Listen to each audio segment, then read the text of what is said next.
Isang mapagpalang umaga na naman sa ating lahat.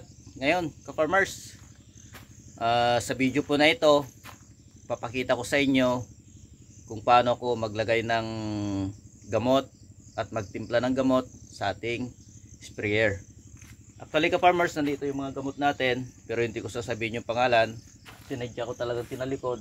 Pero sa mga nakakaalam, marunong yan. Alam nila yan, yung ganyang klase.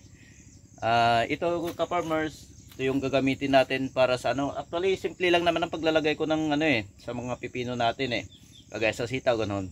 So sa itong isang mas malaki na ito, matagal ko nang gamit ito. Talagang hindi ako nawawalan. Ginagamit ko to sa palay.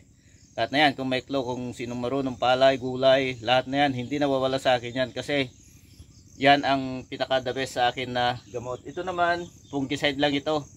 Laging may kaakibat na fungicide ngayong tag-ulan. Kasi nga madalas ngayon kumapit ang mga punggos sa mga tanim natin.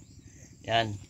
Actually ka-farmers, hindi naman na tayo malakas magtimpla ng gamot sa ating mga, lalo sa pipino, kasi medyo sensitive yan. Hindi katulad doon sa palay na kahit lakasan mo yung timpla, hindi naman masyado malakas yung katamtaman yung timpla, okay lang yon. Hindi katulad nung sa pipino natin, may posibilidad na masusunog. Minsan na yun nilalagay ko lang nito, ito, hindi ko pa pakita yung tatak. Naglalagay ako rito ng 2 cup sa isang isang knapsack na sprayer, 16 liters yun. Ito naman, sa isang timpla, hinahati ko na. Fungicide ito, ka-farmers, hindi ko na ilalagay yung pangalan. Kasi tagal na natin hindi nag-i-spray. Kailangan na natin mag-spray kada video natin. Laging may mga insekto na nakikita. Pero actually ka-farmers, ngayon lang tumigil ang ulan. Pangalawang araw na ngayon na hindi umuulan. May pagkakataon naman tayo makapag-spray. Kasi ayun na nga, umaaraw na.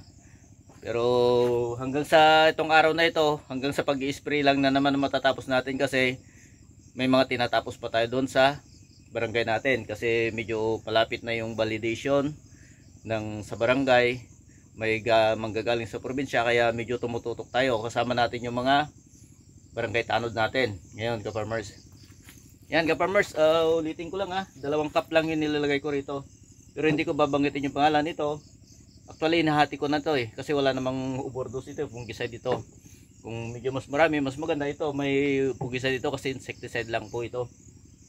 Hindi muna ako maglalagay ng foliar kasi hindi pa tayo nakakuha ng foliar natin dyan. Yung pampabulas lang, pampalaki lang, pampabulas lang ng mga dahon-dahon, ganun. Wala tayong pampabulas ng bunga. Wala tayong pampataba ng bunga, kaya yan lang muna ang gagamitin natin. Okay ka-farmers, magtitimpla na ako.